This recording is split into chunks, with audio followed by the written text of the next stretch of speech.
효율적으로 전진하라. 안녕하세요. 효준도덕의 장윤입니다. 네, 오늘은 두 번째 대단원이죠. 사회제도와 정의에 대해서 공부해 보도록 하겠습니다. 지난 시간 강의 조금 길었던 것 같은데요, 여러분. 아마 두 번째 사회제도와 정의는 그 도덕적 정당화 그 단원보다는 조금 적을 것 같습니다. 여러분들 실생활하고 좀 밀접하게 관련이 있기 때문에 어떻게 보면 좀 1단원 같은 경우는 좀 도덕이란 건 뭐지? 인간의 삶과 도덕 어떻게 관련돼 있지? 좀 더 원론적인 얘기이기 때문에 어떻게 보면 좀 더 이렇게 이론적인 측면이 좀 많다 그러면 이쪽 사회제도는 우리가 살아가고 있는 현실의 어떤 얘기이기 때문에 여러분들이 훨씬 더 쉽게 받아들이실 수 있을 거고요. 뭐 굉장히 이론이 있는 게 아니라 여러분들 충분히 이해하실 수 있는 내용으로 또 필요한 내용들은 선생님이 교재에 다 넣어놨기 때문에 선생님이 좀 설명해주는 예 중심으로 혹은 또 이제 어휘 중심으로 간략간략하게 필기하면서 가면 좀 간단하게 끝날 수 있는 단원일 것 같습니다. 이번 단원의 챕터 1에서 제일 중요한 건요. 롤스를 잊으시면 안 돼요. 그래서 항상 시험 문제 나오는 단골 1순위가 뭘까라고 하면요. 이 바로 롤스의 정의입니다. 그래서 선생님 끝날 때도 롤스에 대해서 얘기할 거고요. 이건 뒤에 기출문제 단원에서요. 롤스 문제가 한 회당 몇 번을 선생님이 실어나는지 몰라요. 그만큼 많이 기출됐다라는 거고요. 여러분들한테 정말 중요성을 팍팍 주고 있는 문제이기 때문에요. 충분히 여러분들을 기억하시리라 생각하고요. 사회제도의 정의 들어가도록 하겠습니다. 자, 인간과 사회제도. 우리가 인간이 가지고 있는 욕심은 참 많은데 그에 비해서 재화는 한정되어 있죠. 그래서 그 인간의 어떤 욕심들을 좀 유지하기 위해서 우리가 사회적인 어떤 틀을 마련하는데 그걸 뭐라고 합니까? 바로 사회제도라고 하죠. 자, 그래서 제1절 사회제도, 인간과 사회제도에서 사회제도의 의미는 개인 및 집단의 욕구를 충족시키는 공식화된 절차나 방법이다. 자, 그래서 이 사회제도는 사실 단기간에 만들어지는 것도 있지만 대부분 좀 오랜 시간 습관처럼 관습처럼 쭉 굳어서 만들어진 거죠. 우리가 기본적으로 사람이 태어나면 뭘 하죠? 출생신고라고요. 사람이 죽으면 사망신고랍니다. 너무 그 사망신고를 너무 늦게 해도 한 달인가요? 늦게 해도 벌금을 물게 돼 있고요. 출생신고도 너무 늦게 하면 벌금을 물게 돼 있어요. 그래서 우리가 기본적인 제도들 또 이제 뭐 정치, 경제, 문화, 가족제도 이런 것들이 이제 기본적인 거라면 뭐 종교, 예술, 교육제도, 언어 이런 것들이 또 그 외 사회제도로 사회를 유지하는데 어떤 필요한 규범이고 틀인 거죠. 그래서 사회제도, 우리가 인간은 계속 사회하고 더불어서 살 수밖에 없기 때문에 제도가 필요한데 그래서 사회제도는 어떤 개인의 선한 삶과는 불가분의 관계다 라고 나왔어요. 불가분이라면 때려야 뗄 수 없는 관계다. 우리가 사회제도와 인간의 삶, 선생님 교재는 불가분의 관계라고 했는데요. 어떻게 설명하냐면 우리가 흔히 때려야 뗄 수 없는 이라고 하는데 그건 좀 맞춤법이 틀리고요. 때려야 뗄 수 없는, 요게 맞춤법이 맞습니다. 나눌 수 없는다. 나눌 수 없는 관계다. 불가분의 관계. 요렇게 정리할 수 있죠. 그러니까 인간이 사회를 이루면서 그 제도가 없다면 아비규환이 될 거예요. 자기 멋대로 하고 싶은 대로 할 테니까 난리가 나겠죠. 자, 그래서 사회제도는 공동선을 위한 제도적인 장치다. 여러분 공동선이라는 거 이따가 좀 더 자세히 하겠지만 우리가 공동의 어떤 착함을 위한 그 어떤 모든 구성원에게 어떤 바치는 바람직한 가치라고 보시면 되죠. 그래서 이 사회제도는 인간의 삶을 위해서 꼭 필요한 존재. 그렇죠? 이렇게 기억하시면 되겠습니다. 그러면 이 사회제도가 지향하는 것은 뭐냐? 자, 우리가 사회제도의 지향을 볼 텐데 지향과 지향은 말은 되게 비슷한데 의미는 반대입니다. 지향은 그만두는 것. 지향은 추구하는 것.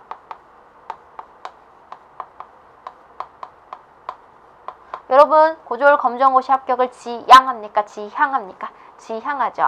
자, 그래서 지향과 지향은 비슷한 말이지만 전혀 다른 의미라는 거. 그래서 사회제도는 무엇을 지향하는가? 일단 인간의 존엄성을 지향합니다. 예, 인간의 존엄성이라고 하면 그러니까 제도를 위한 제도면 안 되고요. 누굴 위해야 되는 거예요? 인간을 위한 거죠. 사회제도가 지향해야 할 가장 기본적인 가치 첫 번째는요. 인간의 존엄성입니다. 제도를 위한 제도가 아니라 인간을 위한 제도여야 한다. 그래서 그 제도 때문에 오히려 사람들이 고통을 받거나 힘들면 안 된다라는 거죠. 두 번째 가치 뭡니까? 바로 공동선입니다. 자, 사회제도가 지향하는 거. 사회제도 첫 번째, 인간의 존엄성.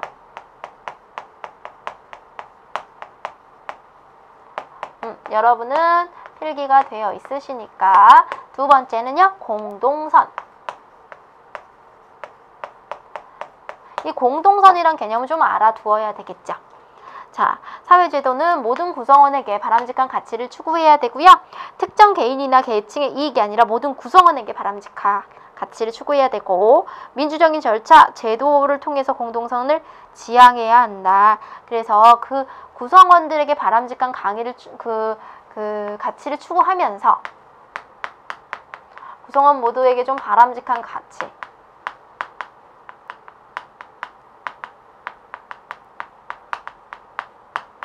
그 바람직한 가치를 추구하면서도 민주적인 절차, 합의가 필요합니다. 그러니까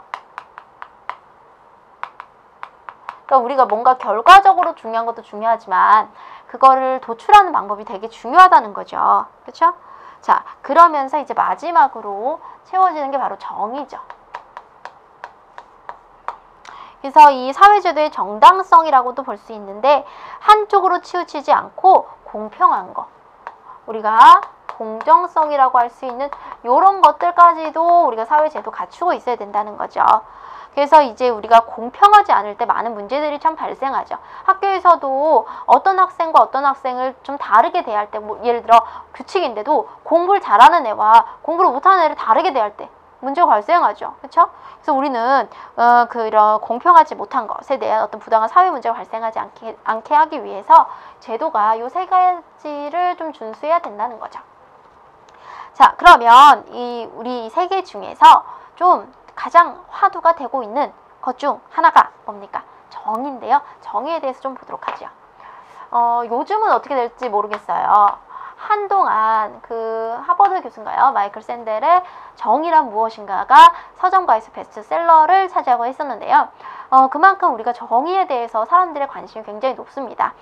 왜냐면 그 사회제도가 이제 그 어떤 공동체적으로 좀 보편적으로 지향하는 건 공동선이긴 한데 좀 직접적으로 우리가 좀 추구하는 거, 그건 바로 이제 정의거든요. 우리가 공평하게 모든 사람들에게 이제 적용될 수 있는 그걸 좀 추구하기 때문에 우리가 정의에 대해서 관심이 많은 거죠. 자, 그래서 정의는 사회제도가 직접적으로 추구하는 것이다. 이렇게 정리를 할 수가 있겠네요.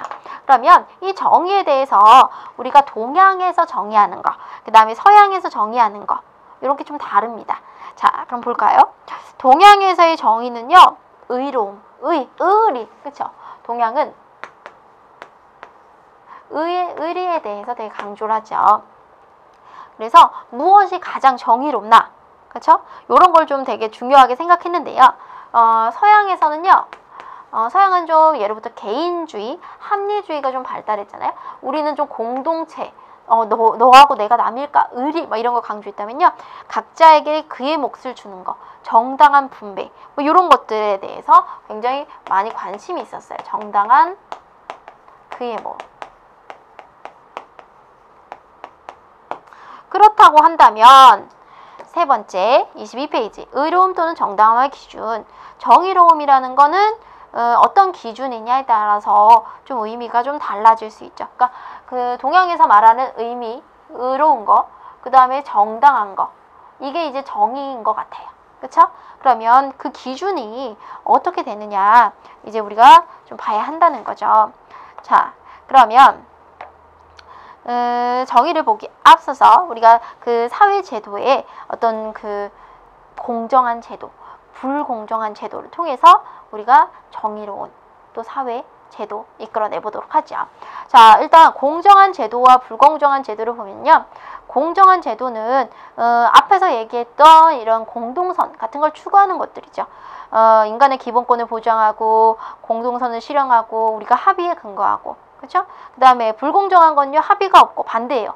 공동선을 저해하고 기본권을 지켜줄 수가 없고 특정 사람한테 유리한 거, 이런 것들을 외우지 않아도 우리가 다 알 수 있죠. 그럼 왜 이게 불공정할까? 일단은 뭐 이런 거죠. 내 욕심만 차렸기 때문에, 그렇죠? 다른 사람을 고려하지 않았기 때문에, 그렇죠? 그리고 제도는 원래 괜찮았는데 좀 변했어요. 그리고 사람들이 제도를 막 썼어요. 오용했어요. 그렇죠? 요랬을 때 우리가 불공정한 제도들이 되는 거죠. 자, 그래서 사실 이 불공정한 제도를 통해서 많은 이제 사람들이 좀 힘듦을 당하고 있죠. 그러니까 사회제도는 인간의 삶에서 때려야 뗄 수 없는 불가분의 관계, 아주 중요한 거였는데, 오히려 이 제도가 불공정해짐에 따라서 사람들을 굉장히 억압하고 힘들게 한다면 그 제도 없는 게 낫겠죠. 그렇죠? 자, 그러면 이제 페이지 23페이지로 넘어가서 사회의 구조적인 모순과 불공정한 가치 배분에 대해서 좀 보도록 하겠습니다. 자, 일단은 그 사회에서 이제 어떤 모순, 불합리함이 없어야 되려면 개인의 능력이나 사회 구성원들의 합의가 있고, 그걸 통해서 아까 서양에서 말한 이 나눔이 있죠? 정당한 그의 몫에 대한 분배가 좀 제대로 돼야 되는 거죠. 근데 구조적으로 그게 잘 안 되면 그 능력이나 노력하고 달리 부당한 분배가 되는 거죠. 요즘은 분배가 어떤 것 같아요, 여러분? 그러니까 부당한 분배, 그러니까 분배가 제대로 되려 그러면 사실 그런 차별이나 빈익빈 부유가 좀 발생하지 않아야 하는데 요즘에는 조금 그렇지는 않은 것 같아요. 그렇죠? 그러니까 이제 구조적으로 모순이 일어난 사회에서는 어떤 게 일어나냐면 신분제도가 있는 사회, 구조적으로 모순이 있고 불합리한 거죠. 그 다음에 뭐 인종차별제도, 그 다음에 성차별제도, 이런 것들이 있을 때는 좀 구조적으로 모순이 있는 사회라는 거죠. 그럼 이런 사회제도가 있을 때에는 개인이 아무리 도덕적이어 해도 사회 구조적으로 문제가 발생할 수밖에 없기 때문에 문제를 해결할 수가 없습니다. 그럼 이런 구조적으로 모순이 된 사회에서는 당연히 소수자, 사회적인 약자의 어떤 기본권 문제가 발생을 하죠. 자, 그래서 6절 넘어가서 모순 없는 사회를 좀 보면, 제도가 다수의 권익을 옹호하는 방향으로 만들어지면서 그 소수자의 권익을 배제할 때 발생한다. 자, 예를 들어서 다민족 국가에서 소수민족 차별, 1950년대까지 미국 남부에 있었던 흑백 분리법, 이런 것들은 굉장히 사람들에게 다수의 권익이 아니라 소수의 권익을 완전 배제시키는 거죠.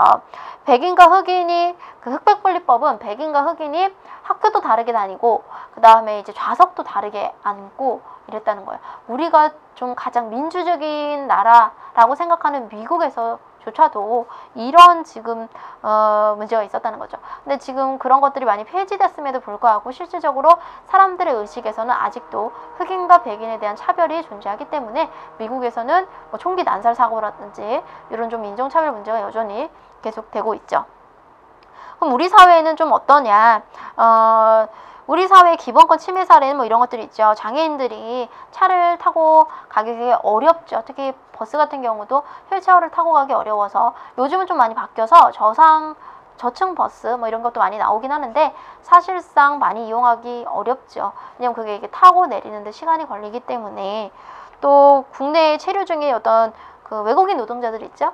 그 사람들이 인권 없이 막 무자비하게 아주 심하게 막 일해가지고 막 손가락도 잘리고 막 이런 경우도 있는데, 이런 기본권 침해 사례들이 여전히 존재하고 있다는 게 우리나라에는 아직도 구조적으로 좀 모순이 있다라고 생각이 되고요. 그렇다면 이러한 개선을 위해서는 어떻게 해야 되냐? 첫 번째, 당연히 제도적인 개선이 필요하겠는데, 이 제도적인 개선에 앞서서 우리의 인식의 개선도 필요하더라라고 할 수가 있겠죠. 자, 그래서요, 여기 부분은 선생님 지금은 판사 없이 왔는데 딱히 판사를 해야 될 정도로 어려운 내용은 아니고 여러분들이 충분히 읽어보시면 아실 수 있는 부분일 것 같습니다. 자, 그러면 중요하게 생각하는 오늘 정의, 사회 정의를 보는 다양한 관점에 대해서 보도록 하죠. 이 정의 부분이 실질적으로 이제 문제에 나오는 부분이에요. 자, 사회제도가 우리가 알고 있어요. 지금 앞에서 본 것처럼 모순이 있는 사회, 또 모순이 없는 사회 이런 걸 보면서 어떤 사회가 되어야 할까라는 생각이 있는데 궁금한 거죠. 어떻게 해야 사회제도가 정의로워지는가? 사회제도가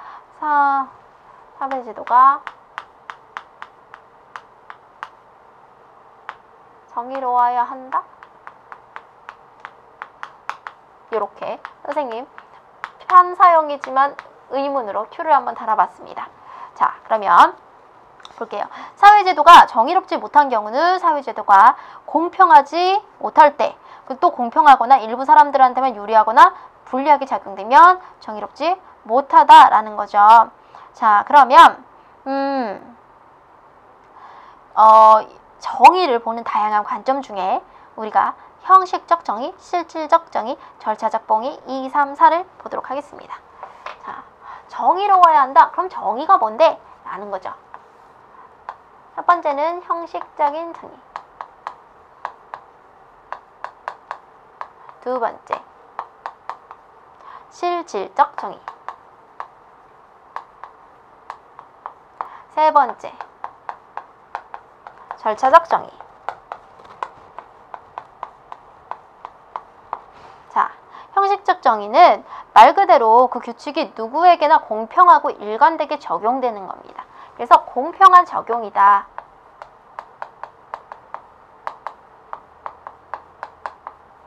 이렇게 볼 수 있겠네요. 그러면 실질적인 정의는 뭘까요? 실질적인 정의는 내용 자체가 실질적으로 공평해야 된다. 어떤 내용이 공평해야 된다. 이렇게 정리할 수 있겠네요.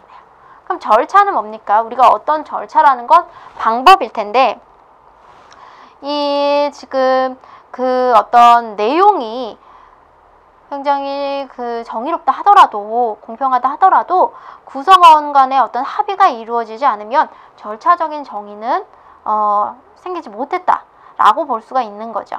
자, 그래서 절차적 정의 가장 중요한 건데요.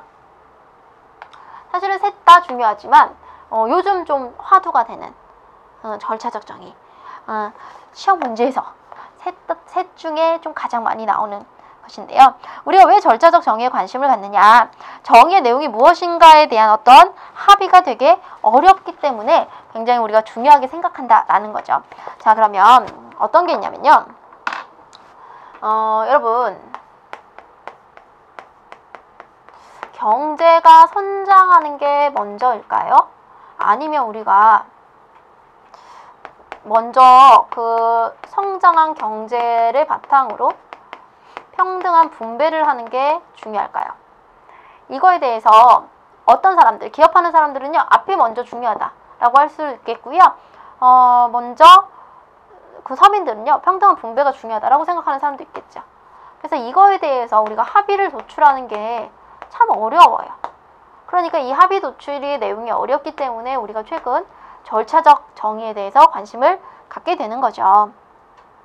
그래서 절차적 정의 2번 보시면 사람들이 일정하게 규정된 조건 아래서 공정한 절차적 규칙에 합의했다면 그 규칙을 통해서 나온 결과도 과연 정의롭다.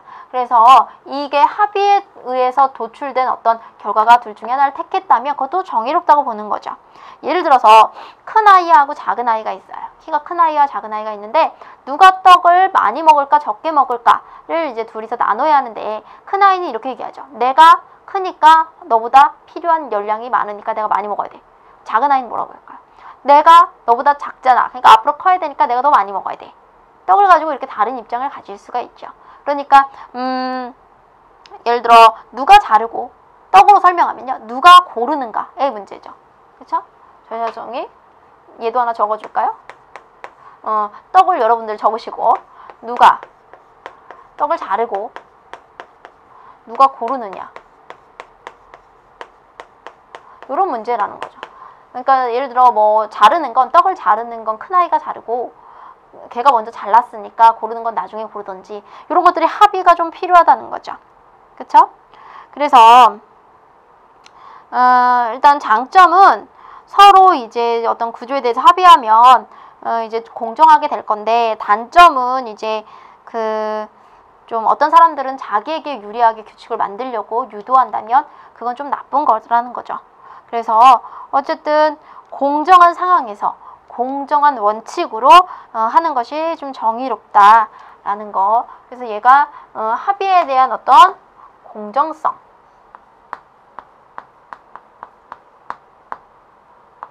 공정한 합의에 대한 어떤 중요성을 얘기하고 있는 거죠. 그래서 이 대표적인 사람이 바로 누굽니까? 롤스죠. 자, 그래서 25페이지 롤스의 정의의 원칙에는요, 별표를 막 미친 듯이 치시면 됩니다. 선생님 여태까지 강의하면서 이렇게 별표를 많이 치라고 한 적은 없는 것 같은데, 롤스의 정의의 원칙입니다. 오늘 모든 것들을 까먹어도 좋지만 롤스의 정의의 원칙은 꼭 기억하셔야 됩니다. 롤스의 정의의 원칙은 두 가지의 원칙이 있습니다. 자, 첫 번째는요, 제1의 원칙, 평등한 자유의 원칙이고요. 제2의 원칙은 차등의 원칙입니다. 자, 그래서 이 평등한 자유의 원칙, 제1의 원칙이 있고 2의 원칙이 있어요. 여러분 1번하고 2번하고 있으면 누가 먼저입니까? 1번이 먼저죠. 그래서 1이 2에 앞선다라고 보시면 돼요. 표시가 좀 그럴까요? 1이 앞선다. 이렇게 하시면 돼요. 그러니까 자유가 먼저예요. 평등한 자유의 원칙. 읽어볼까요? 각각의 사람이 다른 사람의 자유와 양립할 수 있는 평등한 기본적인 자유를 누려야 한다. 그러니까 이 얘기는 뭐냐면 얘는 정치적인 평등을 의미해요. 대통령이나 시민이나 누구나 기본적인 자유를 누려야 한다. 그쵸? 그래서 얘는 기본권에 대한 얘기, 그 다음에 우리가 알고 있는 그냥 자유에 대한 얘기 정도라고 보시면 되면요. 두 번째는 뭘 얘기하냐면 어떤 사회 경제적인 평등이에요. 그러니까 우리가 자유롭게 사는 권리, 얘가 먼저고 그 다음엔 경제적인 거, 사회 경제적인 걸 얘기하는데요. 이 사회 경제적인 원리는 사실은 완전한 평등이 아니라 불평등을 생각하고 있는, 어느 정도 불평등을 인정하는 거죠. 자, 그래서 차등의 원칙 옆에 보면 사회 불평등이 평균적으로 모든 사람에게 이로운 결과를 가져다 줄 때는 허용되어도 좋다. 그래서 이 사회적 경제적 평등이라고 했지만 그 사회주의처럼 무조건 모든 사람들이 다 평등해야 돼, 결과적으로 평등해야 돼 라는 게 아니라 어느 정도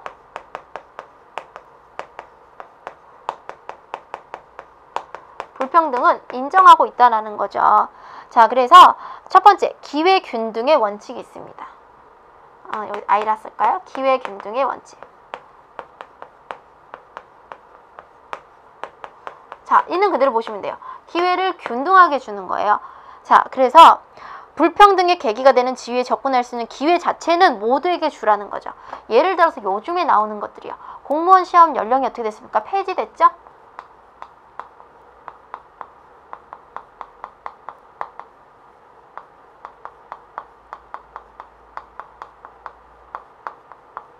여러분들이 검정고시를 하고서 공무원 시험에 도전한다. 충분히 도전하실 수가 있는 거죠. 예를 들어서 만약에 물론 이제 정년을 넘으신 연세면 조금 이제 검정고시 이후에 공무원까지 하시기에는 실제적으로는 어렵죠. 왜냐면 연령이 폐지됐다 하더라도 채용 연령에서 이제 걸릴 수가 있기 때문에. 그런데 그게 아니라면 누구든지 볼 수 있는 거죠. 선생님도 지금 볼 수 있죠. 그쵸? 두 번째, 최소 수혜자 우선의 배려 원칙.